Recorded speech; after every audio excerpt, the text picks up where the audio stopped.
তো বলেইছি যে আমার কাছে এটা একটা একটা উপরি পাওনা, একটা খুব বড় একটা গিফট এই সিনেমাটা পাওয়া।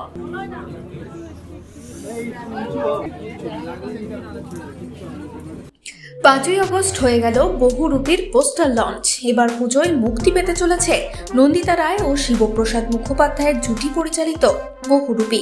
ছবির পোস্টার লঞ্চের অনুষ্ঠানে দেখা গিয়েছে চাঁদের হাট। চলুন দেখে নিন তারই এক ঝলক। রক্তবীজের অভাবনীয় সাফল্যের পর আমরা ঠিক করেছিলাম, সেই সময়ই আগের বছরে আমরা ঠিক করেছিলাম যে আমরা বহুরূপী সিনেমাটি রিলিজ করব। এবং এই বহুরূপী কিন্তু আজকে একটা পোস্টার দেখেই বোঝা গেছে যে ফেস অফ, এবং তার মানে কোথাও একটা আমি জানি না সেটা কি আছে সিনেমায়, যে আবিরবাবুর সাথে কোথাও একটা আমার সাথে কিছু একটা আছে আর কি সিনেমার ভেতরে। তো সেই জিনিসটা রয়েছে এবং থাকবে, আর সেটা পরিচালক নন্দিতা রায় প্ল্যান করেছেন।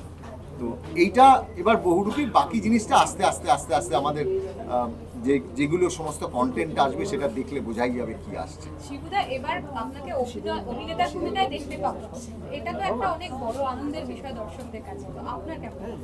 আমি তো বলেইছি যে আমার কাছে এটা একটা উপরি পাওনা, তার কারণ আমার 30 বছর এই ইন্ডাস্ট্রিতে কাজ হয়ে গেছে।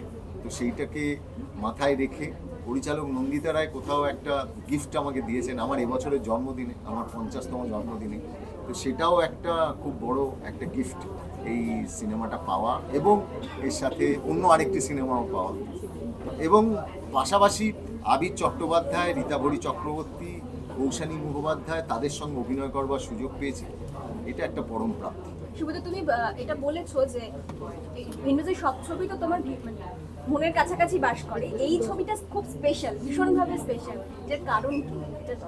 নেপথ্যে অন্য কোনো আরো কারণ আছে? না, এছাড়া কোনো কারণ নেই। এটাই স্পেশাল। আর তার কারণ একদম অন্য ধরনের চরিত্র অভিনয় করেছি। আমি তো জীবনে মেকআপ টেকআপ জীবনে করিনি, তো তাতে এত মেকআপ টেকআপ হয়েছে, খুব আনন্দে খুব ফুর্তিতে আছে। বাকিটা আবির এবং দিদি বলবে। আমার বলা শেষ।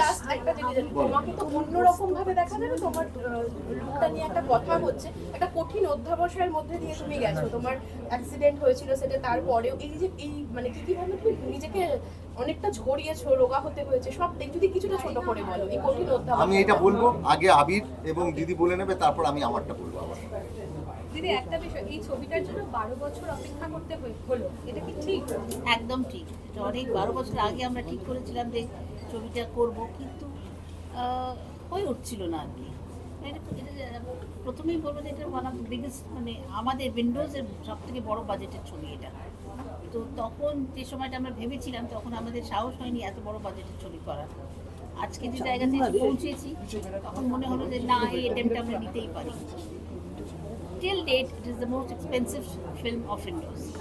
ব্যোমকেশ এখন পুলিশ কিনা আমি জানি না, আমার মনে হয় না ব্যোমকেশ পুলিশ হবে, তবে আবির চট্টোপাধ্যায় এবার পুলিশ হিসেবে অভিনয় করেছেন বহুরূপীতে।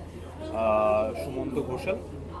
এখন এই মুহূর্তে এইটুকুই বলতে পারি, হ্যাঁ, এটা আমার কাছে প্রথমবার আমি একটা গোটা ছবি করলাম যেখানে আমাকে ইউনিফর্মে দেখা যাবে। এবার ইউনিফর্মে দেখা যাওয়ার পিছনে কেন বারবার এটা বলছি, যে মানুষরা এই কাজটা করছেন অহরাত্র, তাদের প্রতি ওরা দায়িত্ব থাকে। এবং যেহেতু এই গল্পটা আমরা জানি একটা বাস্তব ঘটনা অবলম্বনে, তারপরে অন্যান্য হয়তো কিছু ফিকশনাল ঘটনাও ঘটে, কিন্তু মূলত বাস্তব ঘটনা অবলম্বনে। এবং আমার সৌভাগ্য হয়েছিল সেই যে মানুষটির ওপর এই চরিত্রটি, যে মানুষটিকে দেখে এই চরিত্রটি তৈরি হয়েছে, তার সঙ্গে আলাপ হওয়ার। কাজেই যখন বাস্তব থেকে কোনো ঘটনা বা বাস্তব চরিত্রের ছায়াতে একটা চরিত্র তৈরি হয়, তখন একজন অভিনেতা হিসেবে দায়িত্বটা আরও বেশি হয়। এইটা গত বছর রক্তবীজ রিলিজ করেছিল, এবং আমরা দারুণ রেসপন্স, ভালোবাসা পেয়েছিলাম।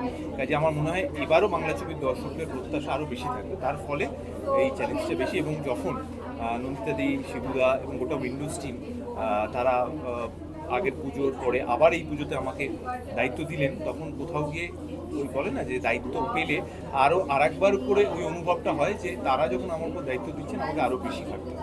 বাকিটা তো দেখা যাক, এটা সবাই শুরু। আজকে আমাদের অ্যাকচুয়ালি প্রমোশন শুরু হলো, ক্রমে ক্রমে আরও কিছু গল্পের কিছু ঘটনা, চরিত্রের আরও কিছু ঘটনা, সেটা আরও